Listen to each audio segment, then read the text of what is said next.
Welcome back. I'm your host, Craig Sullivan. This is CLIC Connect. And guess what? I've got the one and only Glenn Haussman joining me today. Glenn, how are you, brother? Hey, good, but I'm really very sorry to hear that your show's gone to hell and you had to ask me to do it.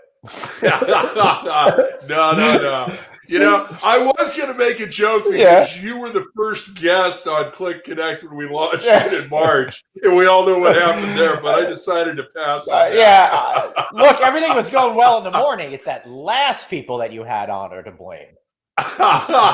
There you go.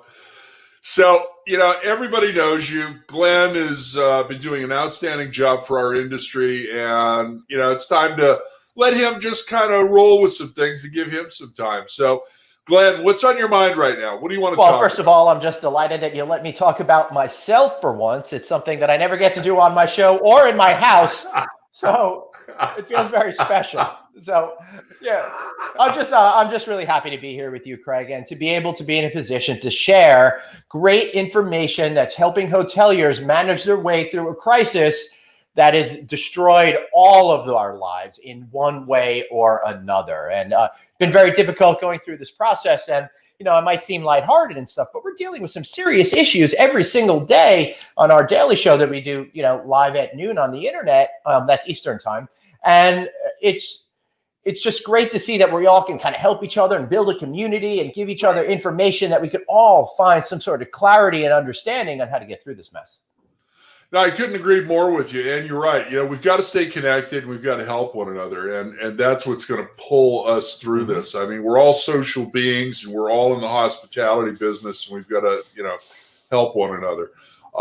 You know, I was really proud of your little 6.5, 7-minute video this morning talking about TSA. Let's go into that for a little bit, because that was an incredible milestone that we needed. You were absolutely right on target. Definitely, Craig. A psychological mindset is about to change, because finally TSA saw more than 1 million passengers in a single day. Now, don't get too excited. The average is anywhere between 2.3 and 2.5 million, depending on days of the week. For example, Wednesdays is a lot lower and Tuesdays is a lot lower than a Monday would be. So just so people understand that. But it was also significant, Craig, because for the first time since March, TSA saw 6.1 million passengers come through in a week.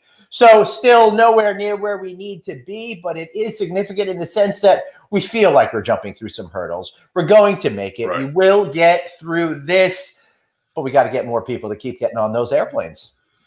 Yeah, we've got to do that. And we've got to, you know, you've seen my social media campaigns. I'm pushing the California hotels as hard as I can. Visit California had a really good posting out the other day about 22 of the best hotels in California for a staycation. So, you know, it's like, okay, guys, let's go. Hey, everybody, get on an airplane, fly to California. It is going to be fine. Fly to Hawaii. I know you want to talk about Hawaii, Craig, because we just saw the testing. I've been talking about this for weeks and weeks and weeks. Sorry to jump back a step, but I've been saying, why aren't the airlines talking about how safe it is to fly on their planes, that people aren't getting sick? I've not heard any stories of any pilots or flight attendants becoming ill on flights. Well, that brings us to the report that I was just talking about. According to these sources, I'm forgetting the exact name where it came from. I think it was one of the major airline companies did it and some government folks. They determined that the risk of getting COVID while on a plane sitting directly next to somebody who has it while wearing a mask is 0.003%. That is phenomenal news. And that's, I've been saying this for weeks on the podcast, that the airline side of this is not doing a good job messaging.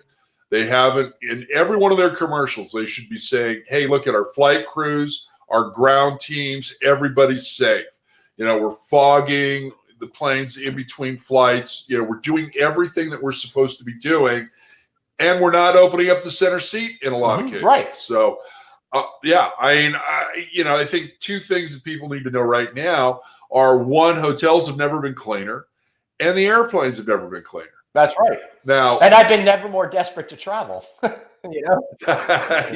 Yeah, this is not normal for you or I to be locked down. No, I'm a 125 night a year guy since February. I think it's been 6 nights, you know? What's going on with you? Are you starting to get some more speaking engagements right now? I know you did Best Western. Is there anything else on the horizon where people can reach out to you and hire you? Thanks very much. I did host Best Western's annual event, which will be coming up shortly if it hasn't already passed, as well as Red Line Hotel Corporations. I did their annual event this year virtually.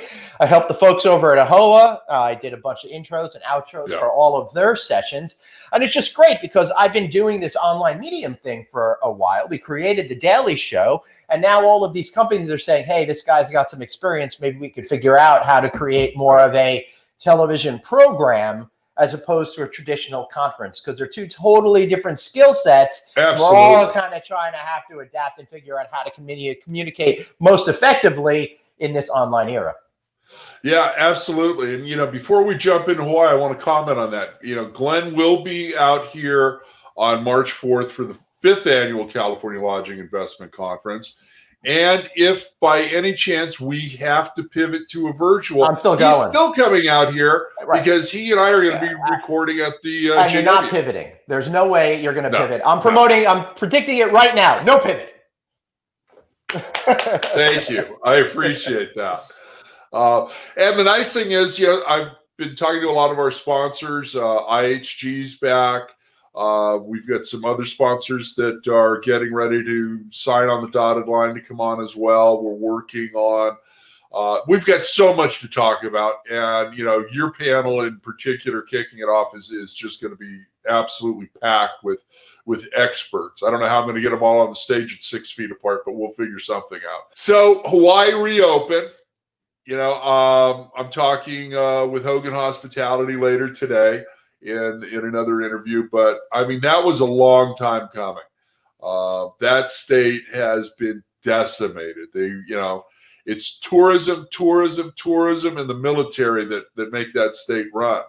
And it's, I get it. How dare you leave out the macadamia nut cartel?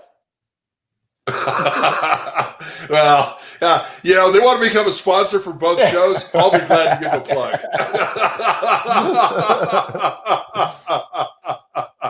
And I do mean both shows, your show and mine.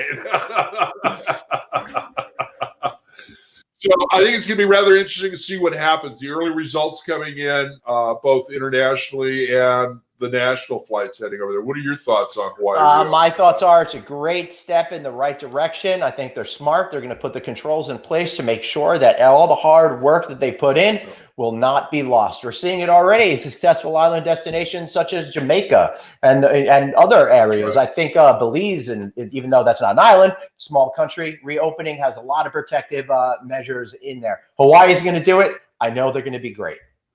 Absolutely. And going back to your video earlier today with United Airlines, I mean, they've always been a staple, flying in and out of the islands, and they've added Belize and, various other, destinations in the Caribbean now. So they're really looking at that local per se international flight where U.S. citizens can go. We're still locked out of the EU, and that's going to be a little while before. Hey, I can't go to Toronto. Might as well go to an island in the Caribbean. Let's see, sunshine or snow. I'll take the sunshine. Yeah.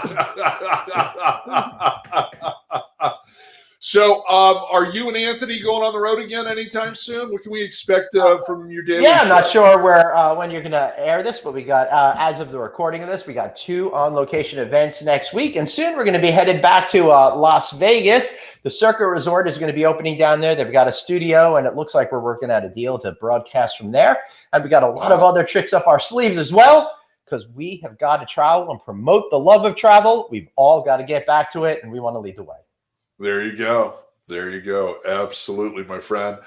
We're almost out of time. So how about a shameless plug for Glenn Haussman and No Vacancy? Hey, follow us on YouTube, No Vacancy News. Follow us at NoVacancyNews.com. Subscribe, like us, all that kind of good jazz every single day. Brand new show at noon Eastern time. Thanks, Glenn. I appreciate it, brother. And for all of you, we'll see you in the next episode. Aloha.